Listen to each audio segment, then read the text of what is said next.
घुमारवी क्षेत्र के कुठेड़ा पंचायत के भेल गांव में चल रही श्रीमद् भागवत कथा के 5वें दिन देवी करिश्मा किशोरी ने अपने अमृत वचनों की वर्षा करते हुए श्री कृष्ण जी की बाल लीलाओं का वर्णन किया।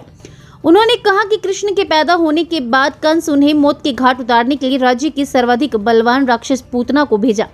पूतना ने भगवान श्री कृष्ण को जहरीला दूध पिलाने का प्रयास करती है, लेकिन भगवान श्री कृष्ण उसको मौत के घाट उतार देते हैं। उसके बाद कार्तिक माह में ब्रिजवासी भगवान इंद्र को प्रसन्न करने के लिए पूजन की तैयारी करते हैं। भगवान श्री कृष्ण द्वारा उनको भगवान इंद्र की पूजन करने से मना करते हुए गोवर्धन महाराज की पूजा करने की बात कहते हैं। इंद्र भगवान उन बातों को सुनकर क्रोधित हो जाते हैं। भारी वर्षा को देख भगवान श्री कृष्ण गोवर्धन पर्वत को अपनी कनिष्ठा उंगली से उठाकर पूरे नगर वासियों को पर्वत के नीचे बुला लेते हैं। हारकर इंद्र एक सप्ताह के बाद बारिश को बंद कर देते हैं, जिसके बाद ब्रिज में भगवान श्री कृष्ण और गोवर्धन महाराज के जयकारे लगने लगते हैं। उन्होंने कहा कि व्यक्ति को हमेशा धर्म के मार्ग पर चलकर समाज सेवा में लोगों को आगे आना चाहिए। मानव जब इस संसार में जन्म लेता है तो 4 व्याधि उत्पन्न होते हैं: रोग, शोक, वृद्धापन और मौत। मानव इन्हीं 4 व्याधियों से धीर कर इस माया रूपी संसार से विदा लेता है। सांसारिक बंधन में जितना बंधोगे उतना ही पाप के नजदीक पहुंचोगे। इसीलिए सांसारिक बंधन से मुक्त होकर परमात्मा की शरण में जाओ, तभी जीवन रूपी नैया पार होगी। आज के दौर में परेशानी और अविश्वास बढ़ता जा रहा है। इससे समाज में खींचतान, स्वार्थ, लोभ, दुख, पतन, विकृतियों का अंबार लगा हुआ है। ऐसे में समाज को युग के अनुरूप दिशा, चिंतन, व्यवहार, परमार्थ के लिए हृदय में परिवर्तन के लिए श्रीमद् भागवत कथा का पुराण का आयोजन किया जाता है।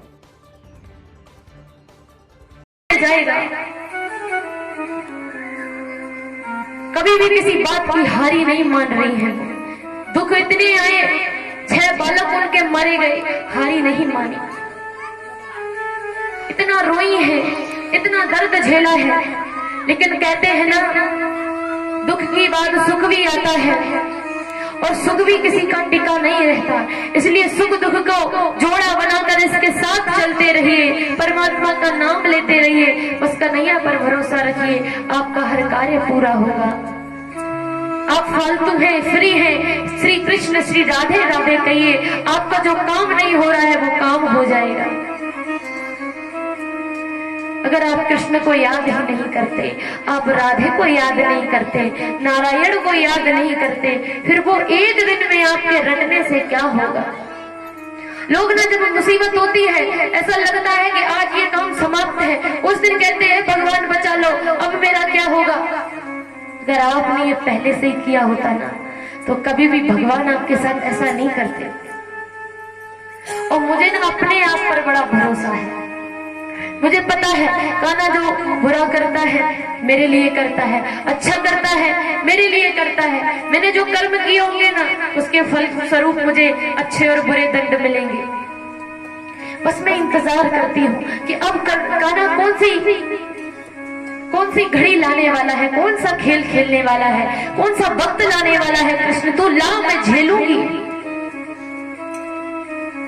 मुझे लगता है मुझ में ताकत है, क्योंकि कृष्ण मेरे साथ है, कन्हैया मेरे साथ है, मेरी राधे मेरे साथ है। मुझे हमेशा लगता है, कभी कभी मैं सोचती हूँ मैं कहीं दिखावा तो नहीं कर रही, कहीं ऐसा तो नहीं लोगों को लगता है कि देखो कितना दिखावा करती है,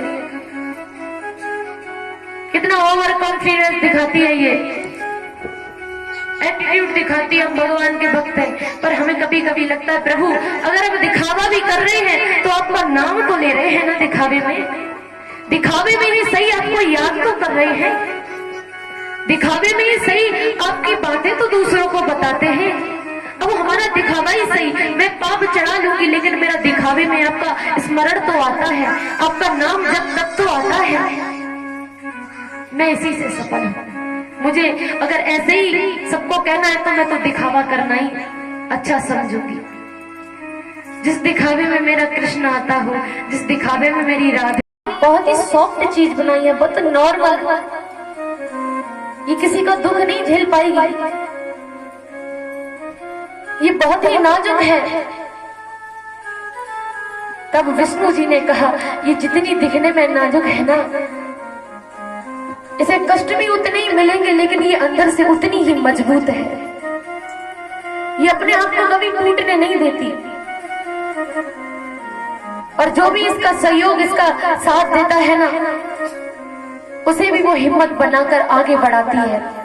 ये दिखने में इतनी नाजुक, इतनी नॉर्मल लगती है ना, इमोशनल लगती है ना, सीधी सादी सी, लेकिन ये अंदर से उतनी ही स्ट्रांग है, उतनी ही ताकतवर है।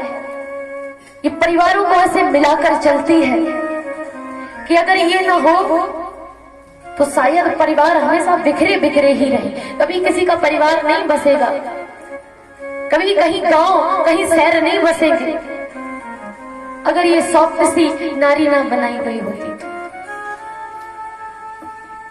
हमारी सबसे बड़ी कमजोरी होती है हमारे आंसू। अगर किसी के सामने हमने रो दिया ना, तो सामने वाला भी पिघल जाता है। वो जानता है कि अब ये और सहन नहीं कर सकती, क्योंकि जब कोई इंसान रोने लग जाए ना, तो ऐसा लगता है उसके हृदय का जो दर्द है ना वो कम हो गया है, वरना अंदर अंदर घुटते रहिए।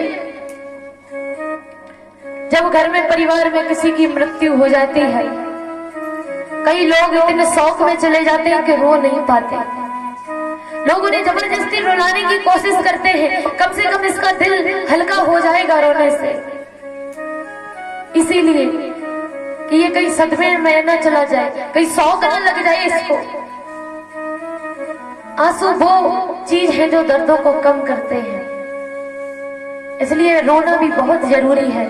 लेकिन ऐसे लोगों के सामने कभी मत रोना जो आपकी हमेशा हंसी उड़ाए, हमेशा मजाक उड़ाए। अंदर से हमेशा मजबूत रहो, शक्ति एकत्रित करके रहो, फिर कोई दुनिया में आपको हरा नहीं सकता।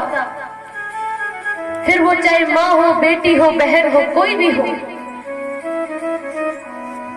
और जो पहले से हारी मानकर बैठ जाता है ना, उसे तो कभी भी शक्ति नहीं मिल पाती, क्योंकि वो पहले से ही टूटा होता है। उसे ऐसा लगता है इस संसार में कोई साथ नहीं देगा मेरा। लेकिन आप पॉजिटिव सोच रखकर चलिए। आप सोचिए मैं अच्छी हूँ, मैं ताकतवर हूँ, मैं झेल सकती हूँ, ये ऐसा नहीं होगा, ऐसा नहीं कर सकता कोई।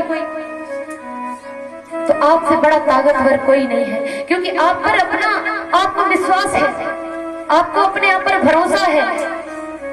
लेकिन अगर आपको अपने आप पर भरोसा ही नहीं है, कई लोग हारी मान जाते हैं, भाई मुझसे ये काम नहीं होगा, अब इसको छोड़ देना ही सही है। कई कारोबार छेड़ते हैं, अब ये कारोबार मुझसे आगे नहीं बढ़ेगा, अब यही छोड़ देते हैं, हारी मान लेते हैं, कोशिश नहीं करते। कई ऐसी चीजें होती हैं, लोग हारी मान करके उसे खो देते हैं, जबकि आगे चल के उनकी जिंदगी में मौज है, मस्ती है, धन आने वाला है, प्रतिष्ठा, मान मिलने वाला है। लेकिन थोड़ी सी निगेटिव सोच आपको नीचे गिरा देती है। आप गलत सोच रहे हो, तो मुझसे ये नहीं होगा, हारी मानकर मुंह टेढ़ा करे हो, हारी मानकर व्यापार से हाथ धो लिए, फिर तो आपकी जिंदगी में आग लगनी है ना। हिमाचल बस न्यूज के लिए बिलासपुर कुठेड़ा से विनोद चड्ढा की रिपोर्ट।